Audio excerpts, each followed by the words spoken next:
শুভ দুপুর ভিউয়ার্স, আজকে আমি এসেছি গার্ডেন সেন্টার রিসোর্টে কালীগঞ্জে। আমি তামজিদ ফেরদৌস রায়ান আপনাদের সামনে আছি। আমাদের সাথে আছে মোহাম্মদ তারেক রহমান সাহেব।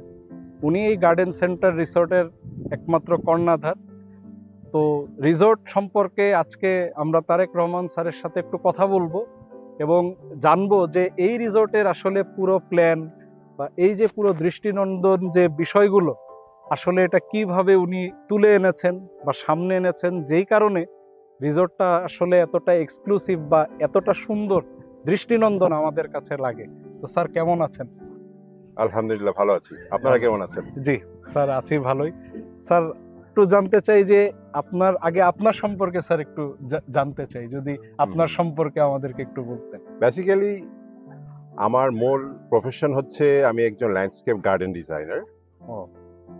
আমার ফাদার ছিলেন হর্টিকালচারিস্ট।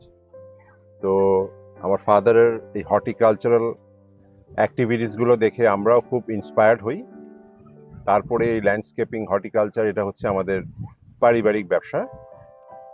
তো আমরা এই হর্টিকালচারাল ব্যবসা থেকে ল্যান্ডস্কেপিংয়ে আমরা বাংলাদেশে এখন অন্যতম একটা প্রতিষ্ঠান হিসেবে আমরা আত্মপ্রকাশ করেছি।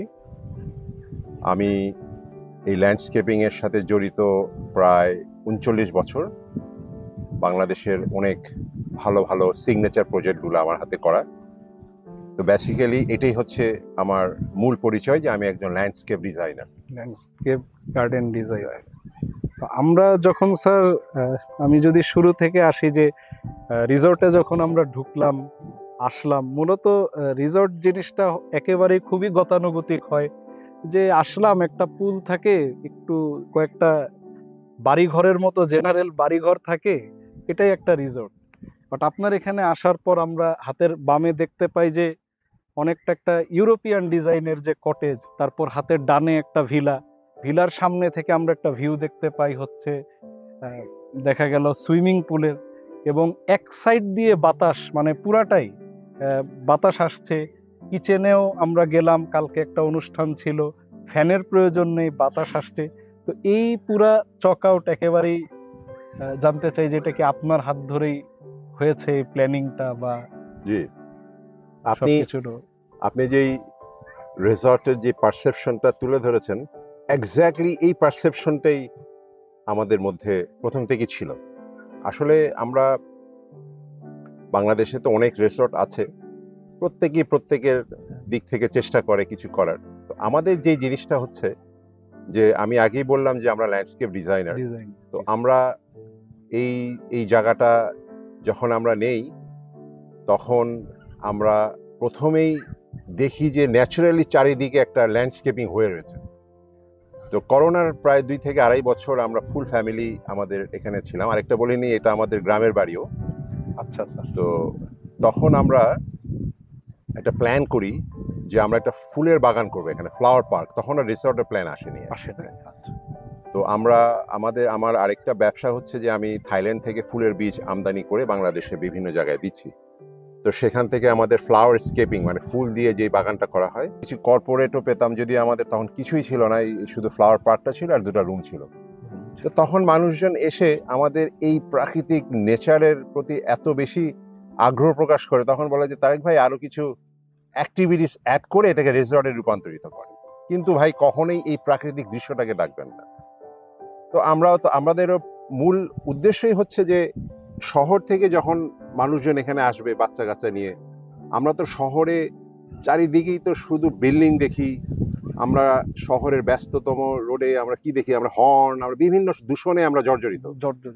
তো এখানে তখন আমরা প্ল্যান করলাম যে ফ্লাওয়ার পার্কটাকে আমরা রিসর্টে রূপান্তরিত করব, কিন্তু আমাদের যে প্রাকৃতিক জায়গাগুলো ছিল, বিশেষ করে যে গাছ, হ্যাঁ, এগুলোকে আমরা নষ্ট করব না। তো তারই প্রতিছবিতে আমরা প্রচন্ড পরিমাণে খালি জায়গা চারিদিকে রাখি, ল্যান্ডস্কেপিং করি, এবং আমাদের আশ্চর্য হবেন যে আমাদের এখনো মাত্র 13টা রুম। তো ক্যান ইউ ইমাজিন যে এই 25-30 বিঘা জায়গার উপরে অনলি 13 রুমস, আর বাকিটা হচ্ছে আমাদের একটা সুন্দর সুইমিং পুল, আর বাকিটা হচ্ছে ল্যান্ডস্কেপিং। কারণ আমাদের বাচ্চারা বলেন, আমাদের বয়স্করা বলেন, আমাদের যারাই বলেন, আমরা কিন্তু এই ঘাস গাছ এগুলা একটা সময় আমাদের ঢাকা শহর থেকে বিলীন হয়ে যাবে, কারণ অলরেডি হচ্ছে, পার্ক ছোট হয়ে যাচ্ছে, দখল হয়ে যাচ্ছে। তো এখানে এসে যদি আমি চারিদিকে শুধু আপনার দালান কোঠায় দেখে স্থাপনা, বেড়াই। দালান কোঠা, এই স্টেজ, এটা সেটা বানায় রাখি, তাহলে কমার্শিয়ালি আমি খুব ভায়াবল হব, কিন্তু আমার দর্শক যারা আসবে তারা কিন্তু প্রচন্ড পরিমাণে ডিসঅ্যাপয়েন্টেড হয়ে যাবে। তো সেটার উদ্দেশ্য রেখে আমি, আমার ওয়াইফ, আমার ছেলে সবাই আমরা চেষ্টা করলাম যে ম্যাক্সিমাম জায়গাটা আমরা সুন্দরভাবে কিভাবে খোলামেলা রেখে, চারিদিকে যে ন্যাচারাল ল্যান্ডস্কেপিংটা আছে, ওয়াটার বডি, সবকিছু রেখে আমরা বিভিন্ন কর্নারে বা বিভিন্ন হিডেন প্লেসগুলোতে আমরা কটেজ করবো বা রুমগুলো করবো। Okay. সেটার উপর থেকে আমরা এই নেচারটাকে আমরা আমরা রেখেছি যে আমাদের এটার একটা ইয়েই আছে, আমাদের slogan, where luxury meets the nature. Exactly sir. আমাদের ভিতরে রুম তো সবই খুব লাক্সারি, বাইরে আমরা খুব নেচার রেখেছি। ইভেন আমাদের যে পেভমেন্ট আছে, যে রাস্তা আছে, দেখবেন এখানে কিন্তু কালারফুল নাই, হোয়াইট পেভমেন্ট আর কি। কারণ একদম হ্যাঁ, কারণ মানুষের চোখ যেন ওই পেভমেন্টের দিকে না যায়, মানুষ যেন সুন্দর নেচারটাকে উপভোগ করে জি, আর কি, এক্স্যাক্টলি। এক কথায়। আমরা শেষের দিকেই আছি, চলে এসেছি। যাওয়ার আগে একটা শেষ প্রশ্ন করতে চাই, স্যার আপনাদের কোনো পরবর্তী শাখা অথবা কোনো এক্সপেনশন প্ল্যান আছে নাকি গার্ডেন সেন্টার রিসোর্টের, যদি জি। একটু আমাদের জানাতেন। যে আমাদের এক্সপেনশন প্ল্যান আছে, আমরা কর্পোরেট শুরু করতে যাচ্ছি। তো আমাদের 100 থেকে 150 মানুষের জন্য আমরা একটা কনফারেন্স হল বা যেটাকে বলে বলরুম করব। আমাদের লেকে আমরা বোটিং শুরু করব। আমাদের একটা সুন্দর স্পোর্টস জোন আমরা করব, যেখানে ফুটবল খেলা বা অন্যান্য এখনো যায়, বা তার আরো সুন্দরভাবে করা যাবে, টার্ফের মতো কিছু। টার্ফের মতো করে। আর বিভিন্ন জায়গাতে আমরা কিছু ওই ফ্যামিলি বা কাপল কটেজ করব। এটাই আমাদের ইমিডিয়েট অ্যাকশন প্ল্যান। জি স্যার। তাহলে আমরা যেগুলো শুনলাম স্যারের কাছ থেকে, কিছু এক্সপিরিয়েন্স নিলাম একজন এন্টারপ্রেনারের কাছ থেকে, আমরা জানতে চাইলাম যে কিভাবে আপনি নেচারের সাথে একটা রিসোর্টকে এইভাবে সুন্দর, দৃষ্টিনন্দন এবং প্রেজেন্ট করতে পারেন সবার সামনে। তো আমি ইনভাইট করব, আপনারা যারাই আছেন হয়তো ঢাকার বাইরে একটা লেজার সময় কাটানোর জন্য, অবশ্যই এরকম রিসোর্ট আমরা মিস করি, এখন আর মিস করতে হবে না, কারণ গার্ডেন সেন্টার রিসোর্ট তো আছেই, এবং এটা কিন্তু একটা ফ্যামিলি এবং কাপল রিসোর্ট। তো কাইন্ডলি যারা ব্যাচেলার আছেন তারা আসলে অ্যালাউড না, জেনে শুনে সাবধানে আসবেন। তো আজকে আমি বিদায় নিচ্ছি গার্ডেন সেন্টার রিসোর্ট থেকে, এবং thank you so much sir আমাদেরকে আপনার মূল্যবান সময় দিয়ে সহযোগিতা করার জন্য। স্টুডেন্টরা অ্যালাউড, ব্যাচেলর হলেও no problem. Thank you so much. Thank you so much sir, thank you. আসসালামু আলাইকুম। আসসালামু আলাইকুম সবাইকে।